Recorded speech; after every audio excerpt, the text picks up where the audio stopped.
오늘 말씀은 잠언 30장 15절에서 33절까지 말씀인데요. 24절에서 31절까지만 읽도록 하겠습니다. 땅에 작고도 가장 지혜로운 것 넷이 있나니 곧 힘이 없는 종류로되 먹을 것을 여름에 준비하는 개미와 약한 종류로되 집을 바위 사이에 짓는 사방과 임금이 없으되 다 때를 지어 나아가는 메뚜기와 손에 잡힐만 하여도 왕궁에 있는 도마뱀이니라.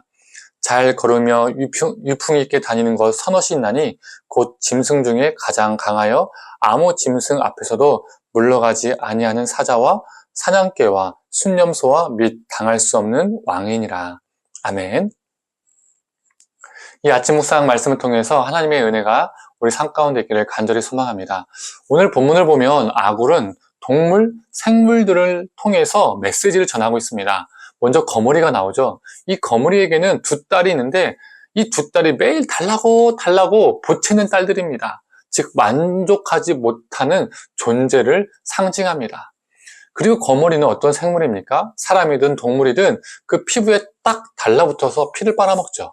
즉 아무리 누군가의 피를 쪽쪽 빨아먹어도 만족하지 못하는 존재, 누군가에게 기생하여 그 상대를 희생시키면서 자신의 이익만을 계속 취하는 존재를 거머리로 표현하고 있습니다. 또 아굴은 도무지 이해하지 못하고 깨닫지 못하는 선옷이 있다고 말합니다. 첫 번째가 독수리의 자취, 두 번째가 뱀의 자취, 세 번째가 바다에 떠다니는 배의 자취, 네 번째가 가늠하는 남녀의 자취입니다. 이 자취들에는요 공통점이 있습니다. 예를 들어서 뱀은 다리가 없어서 뱀의 발자국이 없죠. 다른 동물들에 비해서 그 자취를 찾기 힘듭니다. 배도 마찬가지죠. 배가 지나가는 순간에는 물결이 일어나지만 조금 지나가면 그 흔적은 사라집니다. 자취가 없어지죠. 이 비유들은 남몰래 행하는 은밀한 죄를 의미합니다. 이 남녀 간의 자취도 무엇을 의미하는 겁니까? 남녀의 간음을 의미하는 것이죠. 남녀의 간음도 은밀하게 행하는 죄잖아요. 그러나 은밀히 행하는 죄, 흔적과 자취를 감춘 죄일지라도 인간은 몰라도 하나님은 다 보시고 아십니다. 우리는 항상 하나님이 우리 삶을 주목하시고 계심을 기억해야 합니다. 또한 아굴은 이번에는 세상을 뒤흔들 만한 받아들이기 힘든 것 서너시 있다고 말합니다.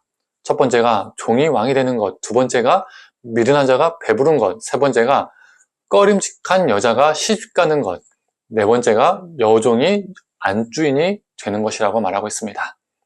이 네 가지의 공통점이 무엇입니까? 합당하지 않은 자, 정당하지 않은 자가 권세나 자리를 차지하는 것을 말하고 있습니다. 이전에도 설교한 적이 있는데요. 합당하지 않은 자가 모임이든 일터이든 조직이든 공동체이든 그곳에서 지도자가 되면 어떻게 됩니까? 그 조직, 기관, 일터, 공동체는요 혼란스러워집니다. 힘들어집니다. 우리는 우리가 속한 곳에서 리더나 지도자가 될 수 있습니다. 이전보다 사람을 더 이끄는 자리에 앉을 수도 있다는 것이죠. 우리는 그 자리에 합당한 사람이 되어야 합니다. 여기서 말하는 합당함은 그 사람의 능력, 실력, 배경을 말하는 것이 아닙니다. 우리 하나님은 그것으로 사람을 평가하지 않으십니다. 우리 하나님은 사람을 외모로 평가하지 않으시고 취하지 아니하시고 사람의 중심을 보십니다.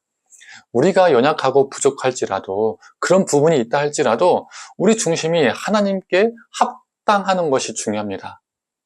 성도님들, 피를 빨아먹어도 만족하지 못하는 삶, 남몰래 은밀하게 죄를 짓는 삶, 그리고 합당치 않은 자리에 오르는 탐욕의 삶, 이 삶을 멀리하는 우리가 되기를 원합니다.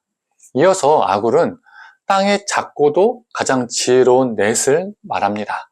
첫 번째가 여름을 준비하는 개미, 두 번째가 바위 틈에 집을 짓는 사반, 세 번째가 왕이 없어도 떼를 지어 다니는 메뚜기, 네 번째가 왕궁을 드나드는 도마뱀입니다.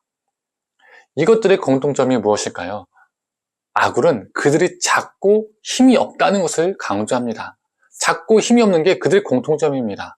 즉 나의 부족함, 나의 작음, 나의 연약함을 아는 것이 지혜로운 것임을 말하고 있는 것이죠. 똑똑하고 좋은 학벌을 가지고 있는 것이 지혜가 아닙니다.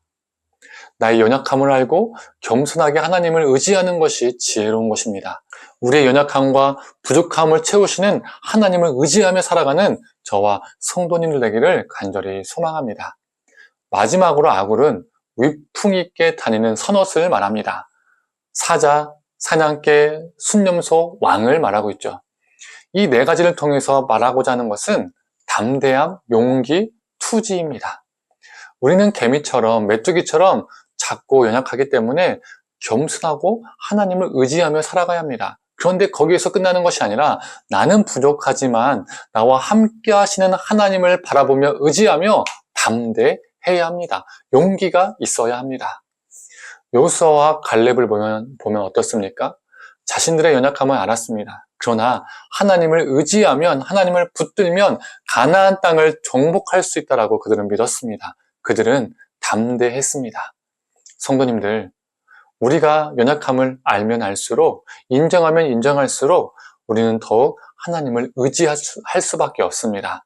우리도 여호수아와 갈렙처럼 하나님을 의지하고 하나님이 그 주시는 힘으로 담대하게 우리의 삶을 헤쳐나가며 하나님의 뜻을 이루어가는 저와 성도님들이 되기를 간절히 소망합니다. 함께 기도하겠습니다. 하나님, 피를 빨아먹어도 만족하지 못하는 삶, 은밀하게 죄를 짓는 삶, 합당하지 않는 자리에 탐욕으로 오르려는 삶, 하나님, 그 삶을 우리가 멀리하게 하여 주시옵소서.